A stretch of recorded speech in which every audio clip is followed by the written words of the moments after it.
C'était un gars que l'on des veines.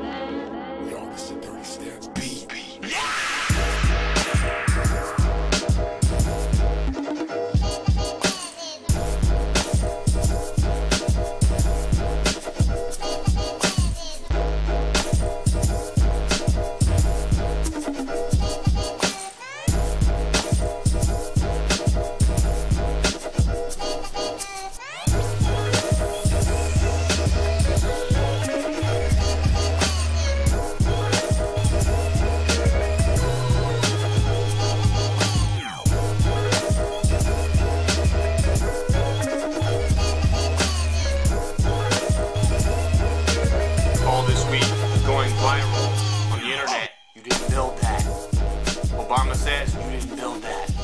Someone else made that happen. Romney's picking up on it.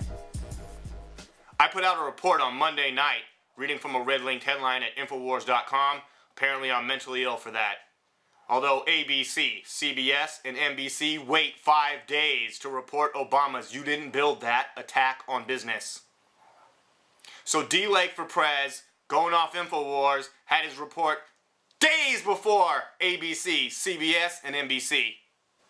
Do you understand me?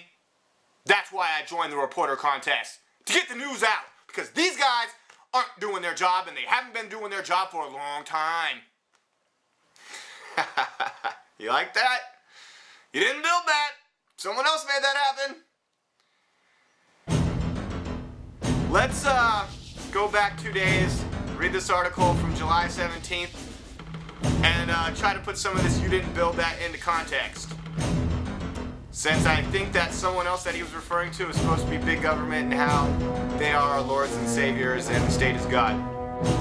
When they start getting their hands into things, let's see what happens. Media fail. Chevy Volt makes no money. Costs taxpayers hundreds of thousands of dollars per car. The Jurassic Press. I like that term.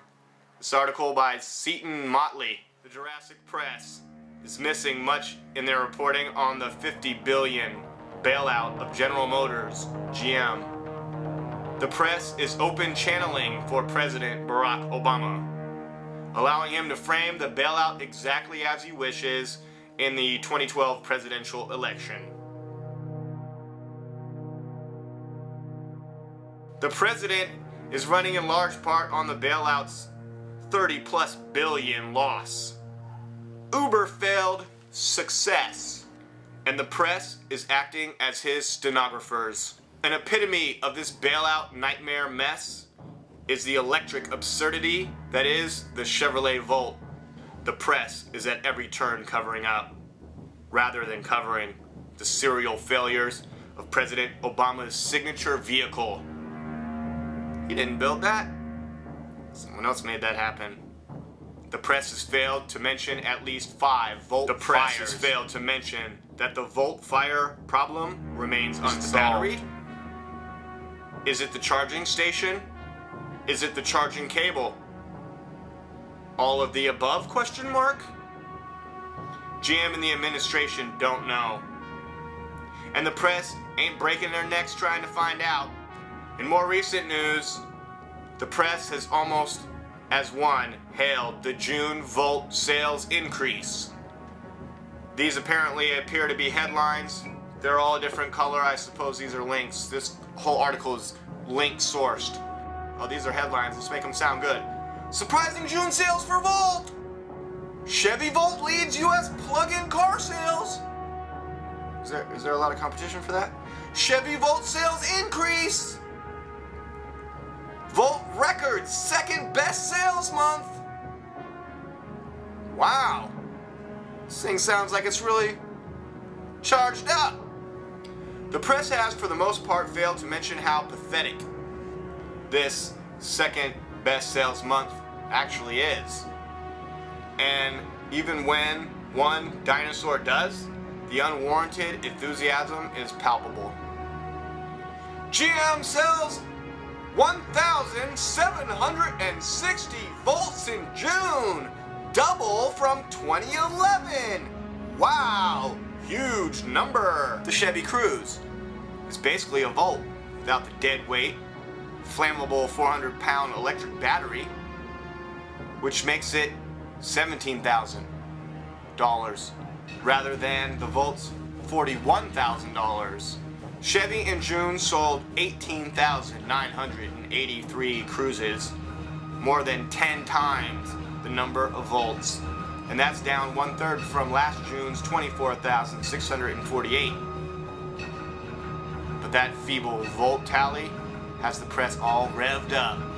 And speaking of the Volt's ridiculous $41,000 sticker price, according to multiple GM executives, there's little or no profit being made on each Volt. Built at a present cost of around $40,000. I mean, it's so cool. It can travel back in time to inspire the production of cars before it even existed. I mean, it's so cool it can travel back in time to offer the exact same technology as a car from 1991. And the exact same electric battery range as a car from 1897. We're talking retrograde cool. But wait, there's so much more!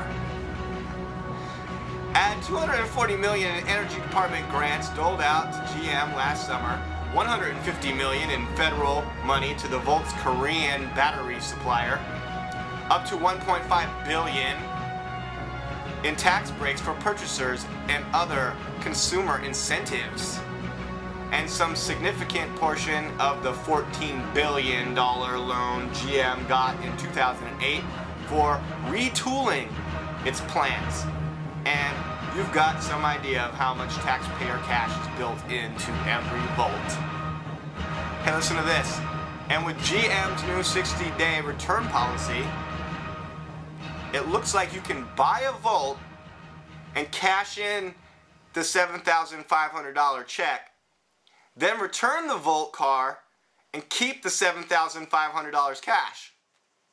How's that for taxpayer coin stewardship?